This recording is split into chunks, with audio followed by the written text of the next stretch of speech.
اس میں کانسٹیپیشن کی بھی ٹینڈنسی ہے سیپیا میں، لیکن خاص طور پر پریگننسی میں یہ بڑھ جاتی ہے اور ایکسپیل کرنے کی طاقت کم ہو جاتی ہے. اسی لیے سیپیا کی مریضہ پیدائش کے وقت بھی دقت محسوس کرتی ہے، کیونکہ مسلس کو اپنے پورے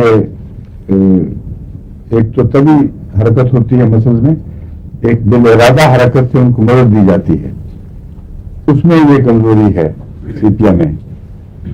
ایجابت کے وقت بھی اور پیدائش کے وقت بھی پوری طاقت سے سارے جسم کے اتفاق یعنی تعاون کے ساتھ جو بچہ پیدا کرنے کے لیے ضروری موومنٹ حرکتیں ہیں وہ کمزور پڑ جاتی ہیں اور اس کو پھر اور مدد دینی چاہیے. سیپیا کے کیسز میں اگر سیپیا مددگار نہ ہو تو کولوفائلم مددگار ہوتی ہے، بعض کا جلسیمیم کام آ جاتی ہے. خاص طور پر کولوفائلم جلسیمیم تو بہت ہی اہم ہیں جو پیدائش کے وقت ڈاکٹروں کے پاس ضرور رہنی چاہیے. اور کالی کار اور پرسٹیلا یہ دوسرے درجے پر بہت ضروری ہے. اور اگر سیمیسی فیوجا کا کیس ہو تو وہ بالکل صاف پہچانا جاتا ہے. کسی کو پتہ کیسے پہچانا جائے گا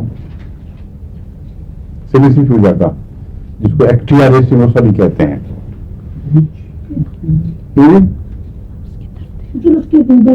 ہاں بس عارفہ ماشاء اللہ قابل عورت ہے.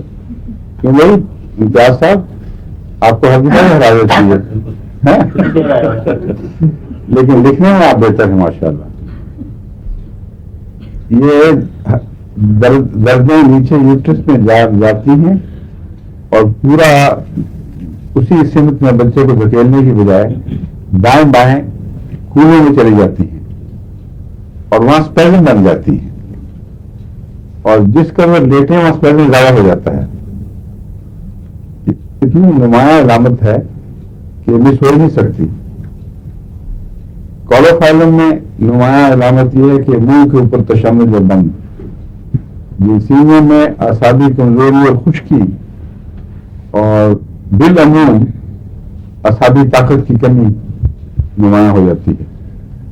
اور اگر یہ فرق نہ پہچان سکیں کوئی آدمی بعض دفعہ ایک مریضہ کا کیا پتا کون ہے، اس کے عام حالات کیا تھے، پہلے کولوفائلم دیں پھر جلسیمیم ٹرائی کریں. اور پرسٹیلا میں یہ ہے کہ ہلکی نرم دردیں ہیں جو اٹھتی ہیں نارمل طریقے پر ہی، مگر دردوں میں بحیثیت درد کے طاقت زیادہ نہیں ہے. اور عورت کا مزاج نرم ہوتا ہے اور معلوم ہوتا ہے نفسیاتی اثر ہے اس کا کچھ کہ وہ چونکہ وہ دردوں کو زیادہ محسوس کرتی ہے اس کی جلدی دردیں جواب دے جاتی ہیں. تو ایسی صورت میں پرسٹیلا کی ایک دو خوراکیں بہت زیادہ اثر دکھاتی ہیں، بہت جلدی ٹھیک ہو جاتا ہے.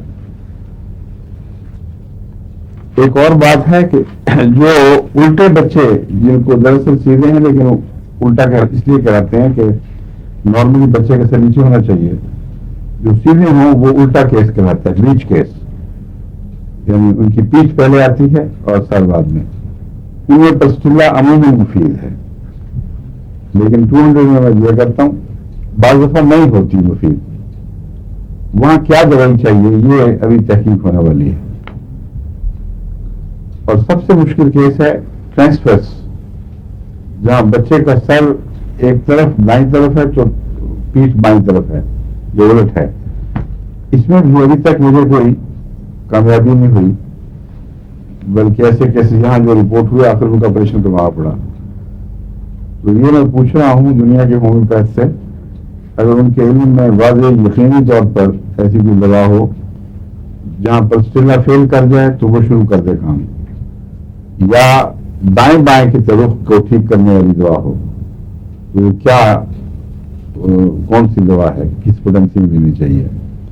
کولوفائلم پر میں نے بعض لوگوں کو کہا تھا تجربہ کریں، پتہ نہیں ابھی تک جواب نہیں ملا.